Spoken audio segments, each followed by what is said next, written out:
ಈಗ ಮುಂದಿನ ಹರಾಜು, ಮುಂದಿನ ಕರುಗಳು ಕ್ರಮ ಸಂಖ್ಯೆ 47, ಕ್ರಮ ಸಂಖ್ಯೆ 47, ಎಲ್ 2309 ಮದನ್ ಸರಾಜ್, ಎಲ್ 2351 ಕಾಳಿಂಗರಾಯ.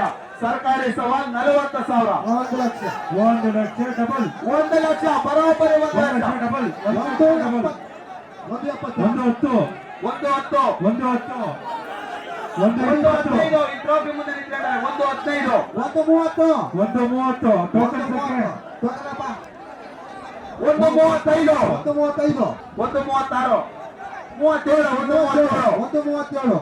137 ವರೆ. 137 ವರೆ ಒಂದು ಸಾರಿ. 137 ವರೆ 2 ಸಾರಿ. 137 ವರೆ 2 ಸಾರಿ. 138. 138. 138. 138 ಒಂದು ಸಾರಿ. 138 ಒಂದು ಸಾರಿ. 138 ಹೋಗ್ತಾ ಇದೆ. ಹೋಗ್ತಾ ಇದೆ 138 2 ಸಾರಿ. 138 2 ಸಾರಿ. ಯಾರಿಲ್ಲ. 138 ಹೋಗ್ತಾ ಇವೆ. ಹೋಗ್ತಾ ಇದೆ 138 3 ಸಾರಿ. ನಿಮಗೆ 447.